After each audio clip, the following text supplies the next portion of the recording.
Om Ajnanatimirandhasya Jnananjana Shalakaya Chakshurun Militam Yena Tasmai Shri Gurave Namaha.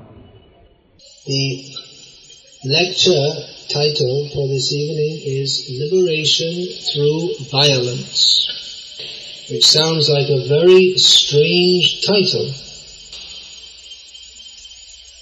Well, actually the whole Bhagavad Gita is, it seems quite paradoxical. Paradox means something which is difficult to understand because there are contradictory elements. Because Bhagavad Gita is known as a religious and scriptural, it's a scripture, it's a shastra. So that's expected to be spiritual. The Bhagavad Gita begins with Arjuna saying to Krishna that I don't want to participate. There's going to be a big fight and I don't want to fight, Arjuna said. So that sounds very spiritual. And all the rest of the Bhagavad Gita is that Krishna is convincing Arjuna to fight, which doesn't sound very spiritual. Of course, there are some people who believe that it's religious to just go out and kill people by bombing them and shooting them.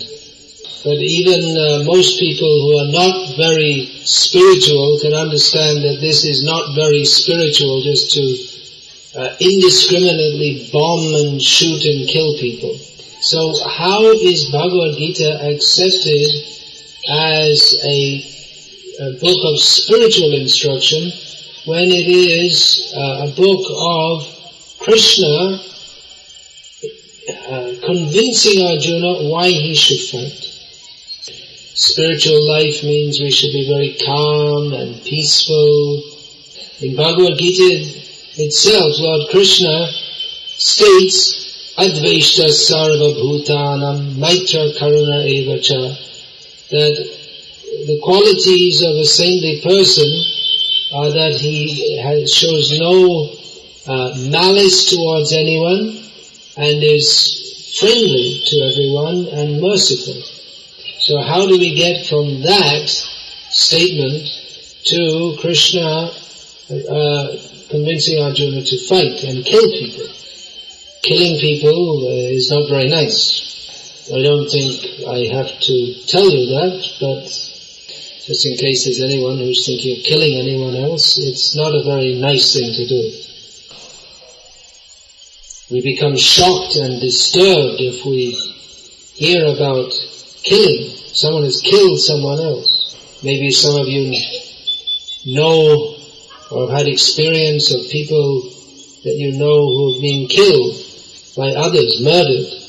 Well, I've travelled myself, personally I've travelled throughout the world extensively for most of my life, and I've met many people, and I know people who have been, or I did know people who have been murdered, and I know people whose mothers, different close relatives have been murdered.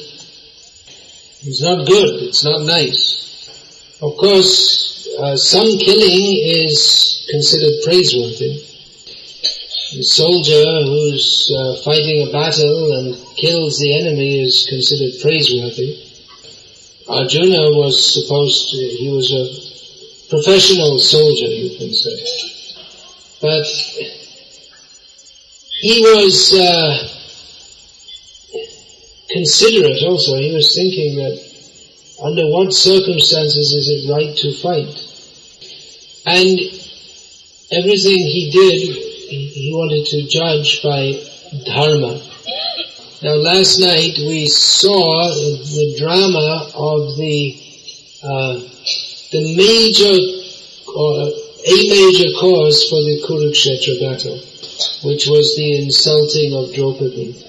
And actually, according to the rules of dharma, everyone who participated in that offense, they deserved to be killed. And everyone who supported them also deserved to be killed. There are other reasons also, we can say. Now, there are some people who say that, well, under any circumstances it's not good to kill someone else. That is not the Vedic version. Generally the position is ahimsa, non-violence. But that is clarified or fine-tuned or given a more precise definition in the Srimad Bhagavatam, where a devotee is advised to live by the principle of natihimsa, not excessive violence. Because in this material world it's not possible to live without any violence.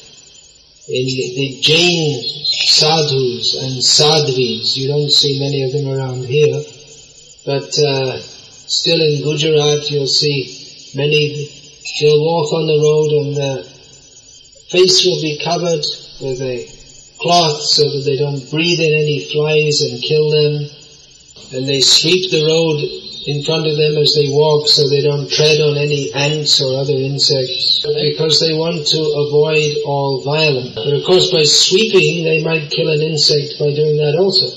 I once met I was on a plane in Europe, and there was a Jain from Bombay doing business there. So he said to me that we are better vegetarians than you, because we don't even take potatoes or anything from under the ground, so that the worms and they may not be disturbed. Of course he was flying in a plane, and where does the oil come from? They have to, it's extracting oil from the earth, it upsets far more earthworms than pulling a potato out of the ground. But even, you see, if someone's covering their mouth with a cloth so they don't inhale an insect and thus kill it, you can sometimes kill an insect just by blinking. Has anyone done that? Personally, I've had that experience many times. The insects, they fly into your eye and then you blink and then it's killed automatically. So the point is that it's not possible in this material world to fully avoid violence. And as I was saying, the Vedic version is that, certain people should be killed. A murderer should be meted out capital punishment. You may think, well, that's very severe, but it's based on knowledge of the law of karma. That a murderer has to suffer very severely in future lives for having committed that sin. But if he's given capital punishment, if his life is taken away, then he becomes free from that sinful reaction. So it's actually better for him to take away his life. So there are various circumstances in which certain aggressors, they should be killed according to Vedic dharma. Atatai is the word given in Bhagavad Gita, means an aggressor.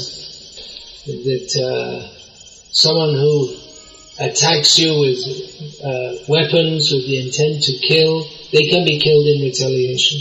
Someone who sets your house on fire, someone who tries to steal your wife, plunder your wealth. So various aggressors, they should be killed. Killers of cows. So there are various conditions in which, or circumstances under which capital punishment should be meted out. And also violence is, it's necessary to maintain society in order. Sometimes in some cities in America, the police have gone on strike. And as soon as the news comes out, then the gangs go around and attack all the shops and steal everything.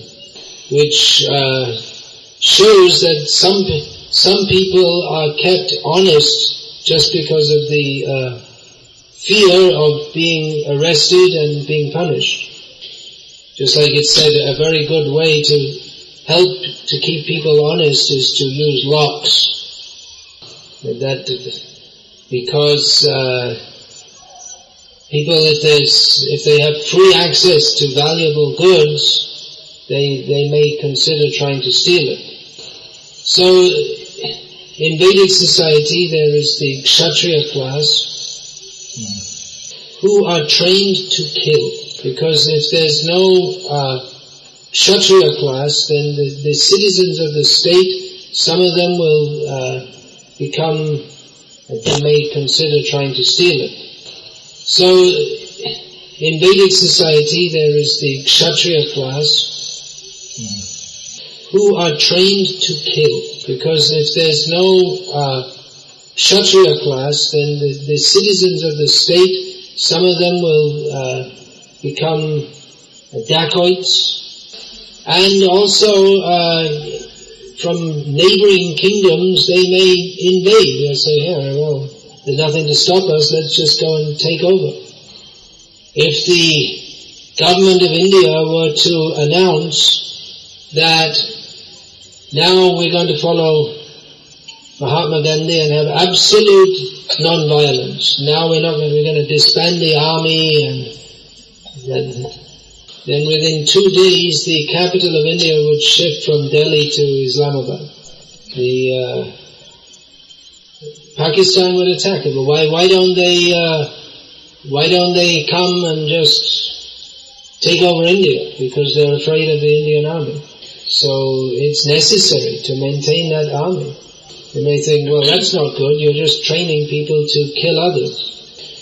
But just by these examples we can see it's violence, or at least the threat of it, is required to maintain some level of sanity and order in society. So, of course the topic of the lecture is liberation through violence, and I'm just talking about the social necessity of violence. Krishna, the speaker of Bhagavad Gita, he is the Supreme Personality of Godhead. He is fully spiritual. He is concerned with the condition of human society, because human life is meant for God realization. Human form of life affords the possibility to consider what is our spiritual nature and to act in consonance with that and become liberated from the material existence. So Bhagavan is very concerned that the conditions in human society be maintained so that people will naturally be inclined toward fulfilling the purpose of human life, namely understanding their spiritual nature. Two of the most famous verses from Bhagavad Gita are Yada yada hi dharmasya glaneya bhavati bharata abhyutanam adharmasya tadatmanam srijamyaham paritranaya sadhunam vinashaya tu dushritam dharma samsthapanarthaya sambhavami yuge yuge. Lord Krishna says that whenever there is a decline in dharma and an increase in adharma, at that time I advent. I, in every age, come to re-establish dharma by uplifting the sadhus and destroying the rascals. So Krishna is fully spiritual, but his spirituality is not some nebulous feeling, some vibration that has no practical application. Do you know what nebulous means? It means not clearly definable. One important instruction of the many instructions or we get from Bhagavad Gita, or one of the main themes, is that spiritual existence, spiritual life is very practical. Arjuna thought that I will be spiritual, I will go away and leave all these material activities. Lord Krishna did not agree with that, because Krishna wanted the fight to take place. Why is that? Because he comes to this world to establish the principles of religion. And when certain people are as bad as Duryodhana, Shakuni and Karna, yes, Karna was also bad despite propaganda to the contrary, then they require to be removed. Just like in the field, if you're growing rice, you have to uproot the weeds. You may say, well, let's be nice to the weeds and let them grow. Then you'll get a nice field full of weeds and all the rice will be suppressed. So just like in modern society, we say, let's be nice to everyone. Let meat eating go on as much as people like. Let there be all kinds of sexual provocation on the TV, cinema, music. Encourage the young boys and girls to mix up and joke with each other. Let there be intoxication. The British have introduced tea and coffee, and there's also arak and so many different kinds, tobacco. All these are sinful, and as a result of this not being forcefully stopped in human society, the whole human society has completely forgotten the actual goal of life. And even though people still have some religious inclination, they're misguided by so many cheaters who talk all nonsense and mislead people. So anyone who's promoting meat-eating, gambling, intoxication and illicit sex and these bogus bhagavans and all kinds of religious or pseudo-religious cheating, actually they should be told to stop, and if they don't agree they should be killed. That is the Vedic conclusion. Just like Parikshit Maharaj, he saw one low-class person not killing but just beating a bull, and Parikshit Maharaj was ready to kill him. Of course, that is not very practical in the modern age, because there wouldn't be anyone left, hardly, in the world. And where is the Parikshit Maharaj? Where is the Yudhishthira Maharaj? Where is the Ramachandra Bhagavan?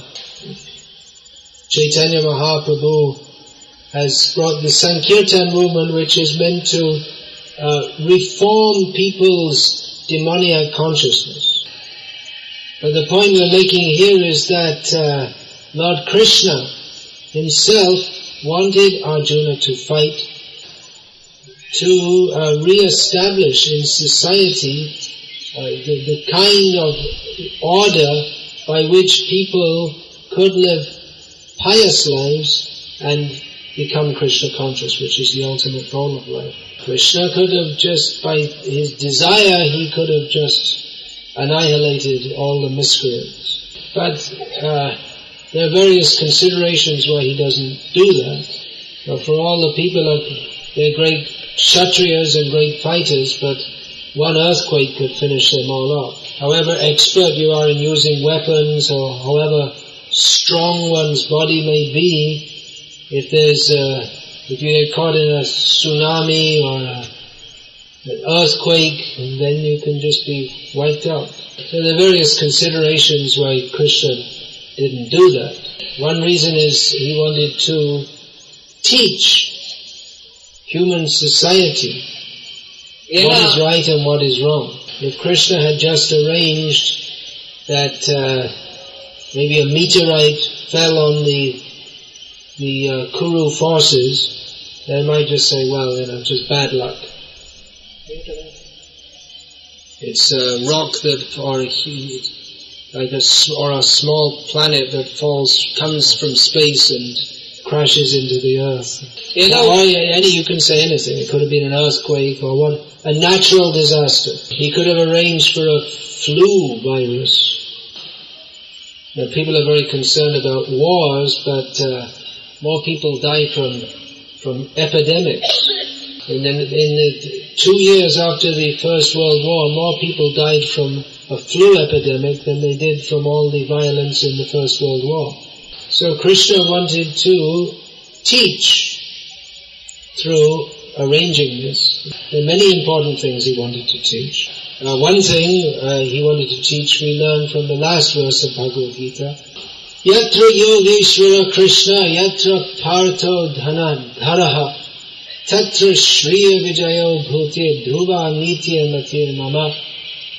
Sanjaya tells Dhritarashtra that wherever there is Krishna, the Yogeshwara, the Lord of, the Master of all mystics, and where there is Arjuna, the expert bowman, then there is certainly opulence,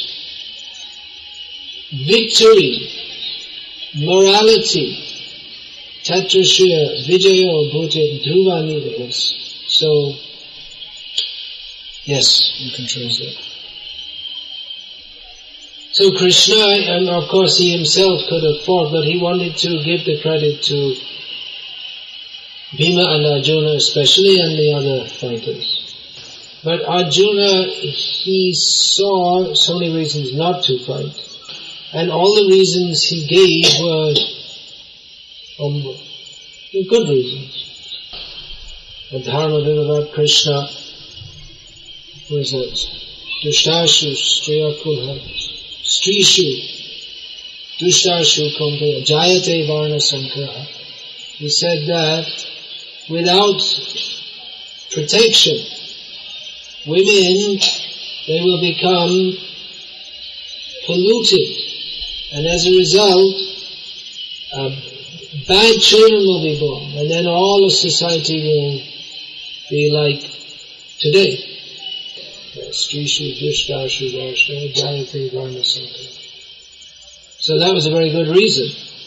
He was afraid that adharma would spread. But Lord Krishna brought Arjuna to the highest platform of knowledge. That everything in this material world produces some good effect. Whatever good effect is there, everything good also has some bad effect. But there is one kind of activity which has no bad effect. And that activity is acting under the order of the Supreme Lord for His pleasure. And even if that may appear from our limited judgment to have some bad effect, that is all auspicious. And Lord Krishna, having already understood the whole situation in a way better than any human being can do so, had decided that this battle was necessary. So, although Arjuna might have considered that it wasn't proper to fight, there is one overwhelming reason that he should fight. And that was because Krishna wanted him to. Krishna's wanting him to was not whimsical.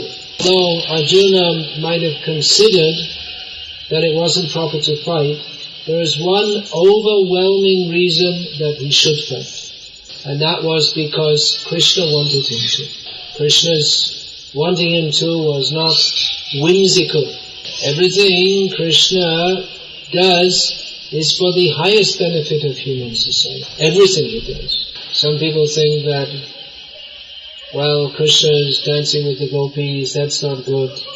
But properly understood, we should know that this is for the highest benefit of human society. We won't discuss that point now because that's another philosophical discussion, but the basic principle to be understood is that everything Krishna does is for the highest benefit of human society, for everyone involved. For instance, it might have seemed that the fighters on the battlefield of Kurukshetra, they all came to an unfortunate end. Most of them were killed. But they all got the highest benefit because by being killed in the presence of Krishna, they all achieved liberation. So apart from all the various social and personal considerations that Arjuna had brought up, by hearing Bhagavad Gita from Krishna, he understood that his highest duty is to act as Krishna wants me to act. Now, in next week we can discuss some of the issues which people have difficulty in understanding.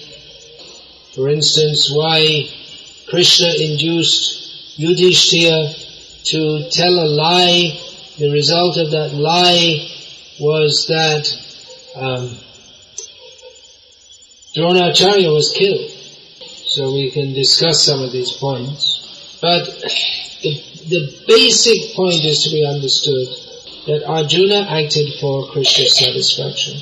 And by doing so, he attained liberation. And actually much more than liberation, he achieved the highest goal of life, pure devotional service. Of course, Arjuna was already on that platform. Through the example of Arjuna, Krishna taught the whole human society how by following Krishna's instruction, everyone can achieve the highest perfection. And even if that duty may seem highly unpleasant, if Krishna wants it, it should be done.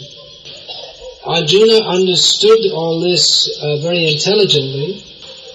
We heard again tonight the questions Arjuna was asking. That's recorded at the beginning of the 8th chapter of Bhagavad Gita. What is Adidaiva?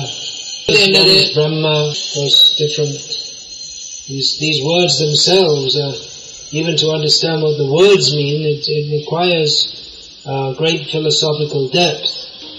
So Arjuna, he wasn't just some kind of thug. Thuggy is the Bengali word. It comes from a Bengali word actually. It means,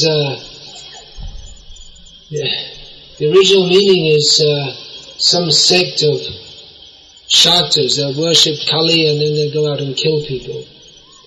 He wasn't just some guy who's who's going to kill someone. He wasn't. Arjuna was an extremely cultured, sophisticated person who, although a professional fighter, was actually very concerned with the welfare of everybody and was deeply thoughtful about the meaning and philosophical understanding of life. So Arjuna, he understood his duty philosophically through the teachings of Lord Krishna in Bhagavad Gita. Nowadays people think that philosophy means to have some kind of opinion. People think, well, there are different philosophies and you can just have any philosophy that you like, or you can change your philosophy from day to day.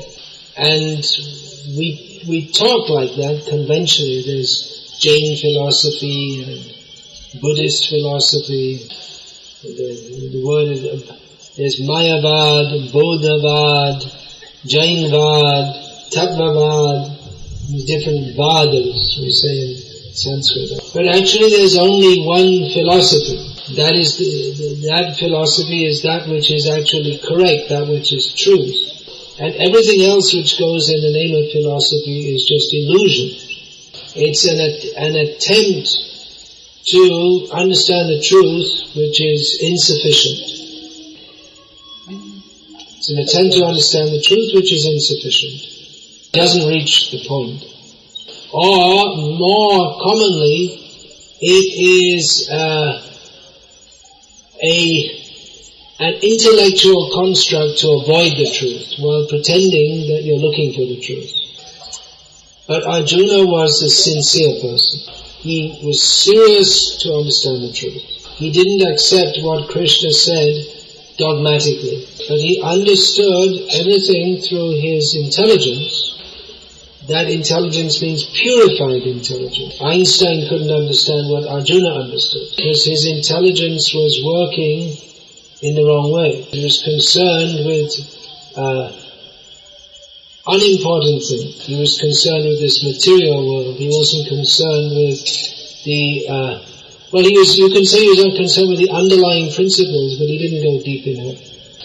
But Arjuna, he understood the fact that we are all meant to serve Krishna. And therefore, after hearing Bhagavad Gita, he came to the conclusion, Nashto moha smritir labdha tvat prasada maya chuta stitosmi gata sandeha karishye vachanantava. That Achyuta, this is a name of Krishna, which means he who never falls into illusion. Arjuna addressed Krishna by the name Achyuta. He said, Achyuta, by your mercy, my illusion is now destroyed, and I've come to my proper consciousness again. I'm now fixed in my understanding, because all my doubts are cleared. And therefore I am prepared to follow what you, Achyuta, Krishna, say. He was convinced. We also, if we want to achieve the same perfection as Arjuna, what should we do? Should we pick up a sword and try to find some people to kill? No, because that is not what Krishna wants us to do. He wanted Arjuna to do that in that particular situation. The first thing is that we should be as serious to understand the truth as Arjuna was. And then we have the possibility to understand as he understood. But we have to find someone who can explain Bhagavad Gita to us as it is, and there may be many doubts arise in our minds because we have so many misconceptions. So we have to get them cleared by understanding the message of Bhagavad Gita as it is. It's not such a simple thing that we'll understand Bhagavad Gita by watching Mahabharata serial on TV. And it's not just a matter of coming to the temple and folding our hands and offering an arati. If we're as serious as Arjuna, then we'll take the trouble to hear Bhagavad Gita explained and have our doubts cleared. We can't expect that we will understand as quickly as Arjuna did. We're not such advanced personalities. We may have to go on hearing again and again. You may think, well, I already heard Bhagavad Gita. But even after the battle, Arjuna himself told Krishna that, well, I can't remember properly what you said, and then Krishna told him again. Okay. So even if Arjuna had to hear it again, then we will need to go on hearing throughout our lives. So we should be as serious as Arjuna, and we should be prepared to follow Krishna's instruction as Arjuna followed. In this Kali Yuga, Krishna's general instruction to everyone is to chant his holy name. So the practical manifestation of those who have understood Bhagavad Gita as it is chanting Hare Krishna. This chanting is not sentimentalism. It is the conclusion of all Vedic knowledge. Rig Veda, Tayajur Veda, Samaveda pi atharvanaha adhitas tena yenoktam harir ityakshara dvayam. It's understood that anyone who says these two syllables, ha-ri, hari, then by doing so, they have studied all the Rig Veda, Samaveda, Yajur Veda, Atharva Veda. The conclusion of all Shastras is to chant the holy names of the Lord. Arjuna got liberation through violence, and we will get liberation by chanting Hare Krishna. Krishna has made it much easier for us. Of course, people in Kali Yuga, they find it extremely difficult to do terrible things like, for instance, stopping drinking tea. That's why we won't find so many people taken to this Krishna conscious movement. There are many Swamis who, they have many thousands of followers. It's very easy to follow them because there's nothing to follow. So you do what you like and just they chant Om and sing a few bhajans and say Guruji, Guruji, and that's it. But in this Krishna conscious movement, although the process is very easy to come to the perfection, one has to be as committed as Arjuna. We can get the same result as Arjuna by chanting that Arjuna got by fighting for Krishna. We can get by chanting Hare Krishna. But we have to be as convinced and committed as Arjuna. By the nature of Kali Yuga, people are so unfortunate that they find it difficult to be committed to that which is for their ultimate benefit. So we are just presenting to you. Please take to this chanting of Hare. We have no program to chop off your head if you don't agree. or shoot you with arrows. That would be more like the example of Arjuna. But actually, sorry to say, but you'll anyway be chopped if you don't chant Hare Krishna. You have all seen the picture of Durga sitting on her tiger and chopping the head of the Asura. Well, who is that Asura? Well, that's everyone in the material world. This is Devi Dham, the place of Durga. We're all chopped at every moment by birth, death, old age and disease. So we're just trying to awaken you to what you actually need to do for your own personal benefit and for that of your family and friends and everybody. So the conclusion of Bhagavad Gita is, please chant Hare Krishna and come and hear repeatedly why we should chant Hare Krishna. So I can't say everything in a short session, but you'll have to come again for more. So I'll finish this Upanyasam now, unless there are any questions.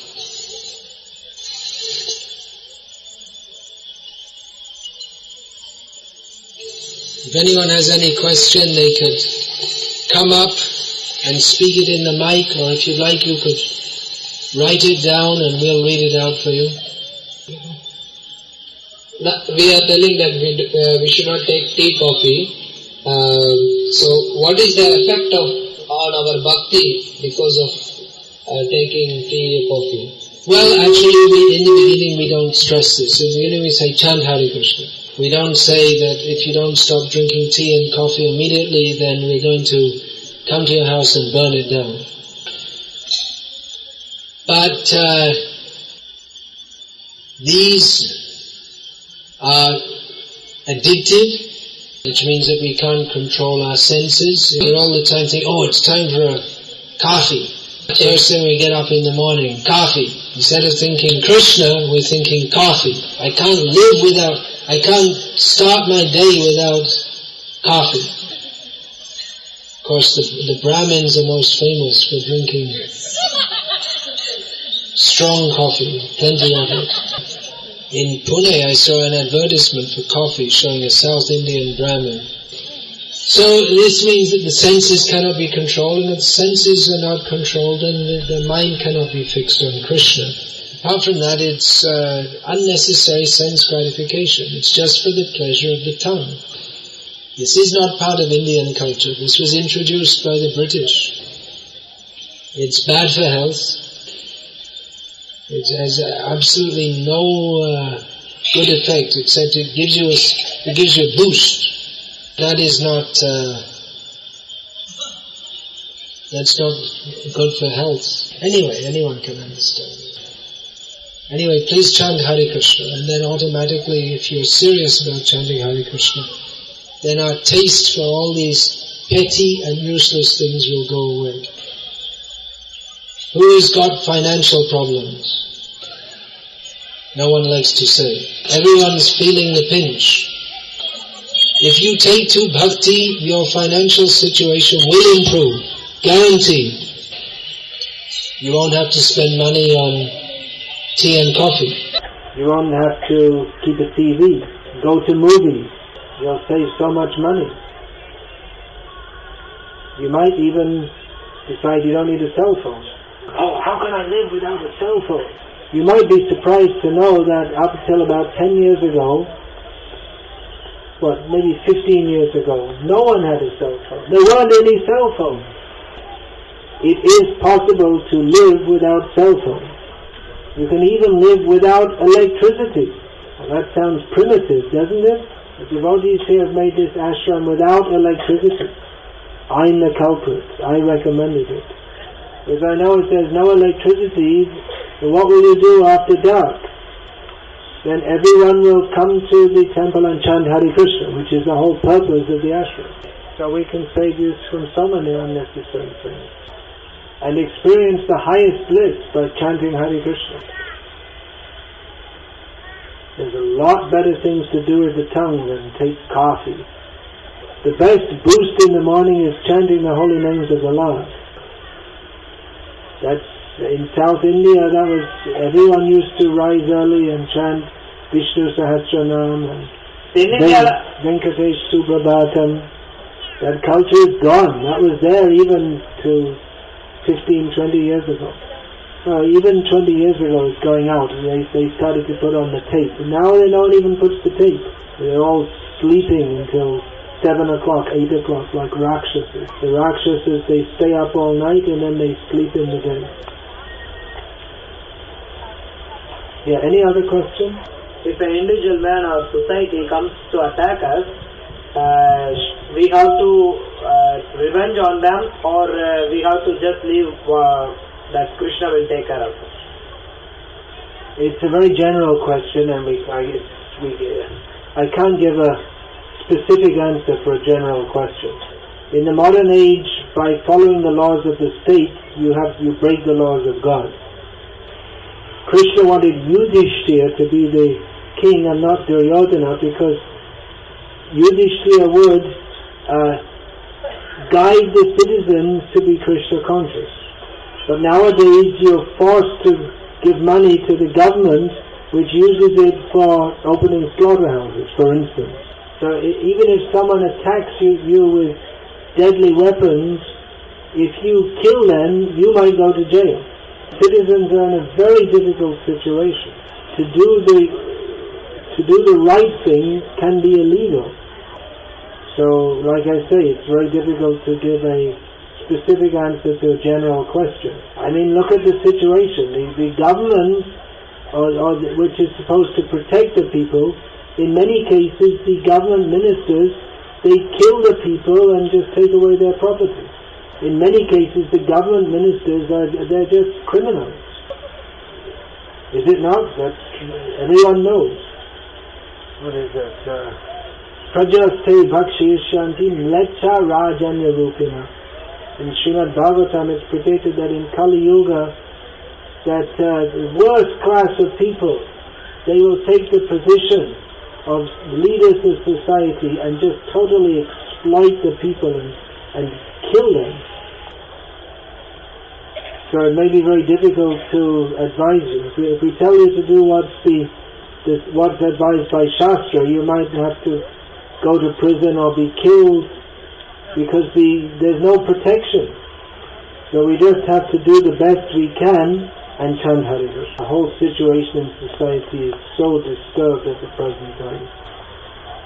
There's a written question? To do devotional service, do we need economical support? By chanting Hare Krishna mantra, our activities are reducing. Why? Our activities are reducing? I don't understand what's meant. Yeah, I also don't understand. Do we need economic support to do devotional service? Well, you tell me. Do you need economic support to chant Hare Krishna?